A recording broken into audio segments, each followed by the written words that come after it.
میں ایک عالم دین کو کل سن رہا تھا، خیر وہ یہاں کے نہیں ہیں، وہ پاکستان کے ہیں. انہوں نے ایک عجیب و غریب میرے اعتبار سے بیتوقع بیان دیا.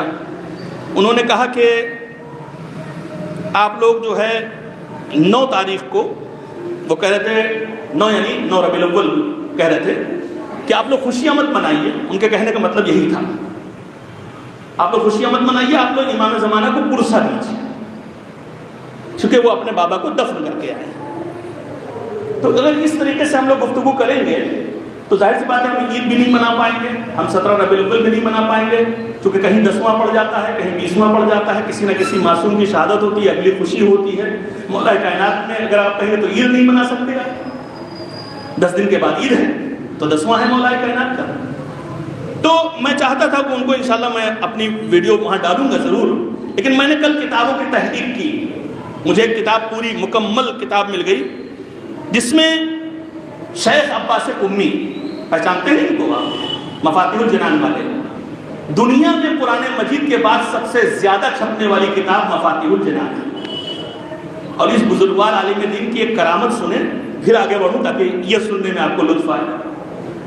یہ بزرگوار ایسے عالم دین ہیں ان کے لیے ملتا ہے کہ کوئی خاتون اپنے بیٹے کو لے کر کے آئی، وہ کہنے لگی آقا میرا بچہ بہت بیمار ہے، بہت بیمار ہے، اس کے شکم میں بڑی تکلیف ہے اور یہ بالکل قابو سے باہر ہوا جا رہا ہے، کیا کریں؟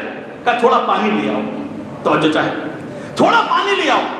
پانی لے کر کے آئے، اپنی 2 انگلیوں کو انہوں نے اس میں ڈبا دیا اور کہا لے جاؤ پلا دو، لے جاؤ پلا دو، ٹھیک ہو جائے گا بچہ.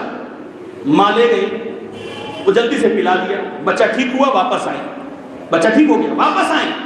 کل یہ آگا مجھے بڑا تعجب ہوا کہ آپ نے فقط پانی میں 2 انگلیاں ڈبائی اور دے دیا، نہ کوئی سورہ پڑھا، نہ کوئی دعا پڑھی، نہ کوئی اسم اعظم پڑھا، فقط 2 انگلیاں ڈبائی اور دے دیا اور شفا بھی ہو گئی. تو کہا بھائی تمہیں تعجب ہوتا ہے؟ ان 2 انگلیوں سے فضائل علی کے اتنے صفحے الٹے ہیں. توجہ رہے میرے عزیزو، فضائل علی کی کتابوں کے اتنے صفحے الٹے ہیں کہ ان انگلیوں میں تاثیر پیدا ہو گئی ہے. یہ وہی شیخ عباس قمی ہے جن کا میں ذکر کر رہا ہوں آپ کے سامنے. ان سے جب کسی نے پوچھا کہ 9 ربیع الاول کو کیا کیا جائے تو آپ نے ارشاد فرمایا، مفاتیح الجنان میں بھی انہوں نے کچھ باتیں نقل کی ہیں. کہتے ہیں روز 9 ربیع الاول روز عید بزرگ است. اتنی بات تو سمجھ رہے ہوں، میں فارسی ہے میں ترجمہ بھی کر رہا ہوں ساتھ میں. 9 ربیع الاول عید کا دن ہے. کون کہہ رہا ہے؟ شیخ عباس قمی رحمت اللہ علیہ، محدث اخیر ان کا لقب ہے. کہتے ہیں کہ عید کا دن ہے، وہ بڑی عید ہے ہمارے لیے. کہتے ہیں اس دن ان روز برطرف شدن غمہا و روز بسیار شریفی است.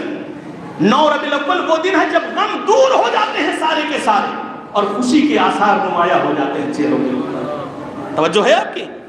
اچھا، اور پھر فرماتے ہیں وہ کہ یہ وہ دن ہے کہ جس دن روایت میں ملتا ہے کہ اگر کوئی اللہ کی راہ میں کچھ خیرات کرے تو خدا اس کے گناہوں کو معاف کر دیتا ہے.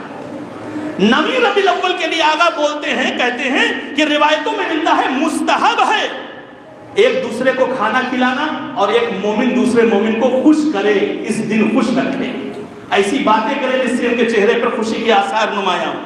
9 ربیع الاول پوشیدن لباس نو، نیا کپڑا پہننا چاہیے 9 ربیع الاول کو، مستحب قرار دیا گیا ہے.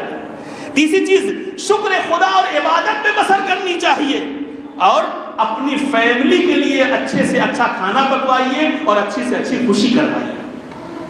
تو آغائے شیخ عباس قمی روایت ان کو محدث اخیر بھی کہتے ہیں، یعنی آخری محدث ہی مانے جاتے ہیں. انہوں نے روایتوں میں دیکھنے کے بعد اتنی باتیں نقل کی ہیں. میں نے اسی لیے کل کتاب سے یہ پورا ٹکڑا نکال لیا تھا سامنے تاکہ میں لے جا کر کے پڑھ دوں گا. اس طرح کے ویڈیو آ رہے ہیں کہ لوگ پریشان ہو جا رہے ہیں، نوجوان سوال پوچھنے لگ رہے ہیں کہ آگا اب کیا کیا جائے، یہ کہہ رہے ہیں وہ کہہ رہے ہیں. دیکھیے بہت ساری سازشیں چل رہی ہیں، میں اس تک نہیں جا رہا ہوں کہ کیا کیا سازش ہے کیا نہیں ہے، لیکن بہت ساری خرافات چل رہی ہیں. آپ ان سے دور رہیے، جو آپ کے معتبر علماء ہیں ان کی طرف انشاءاللہ رجوع کرتے رہیے اور جیسے انشاءاللہ نبی مناتے ہیں اچھی طریقے سے، احترام سے، عزت سے انشاءاللہ مناتے رہیے. ایک صلوات پڑھتے محمد و آلہ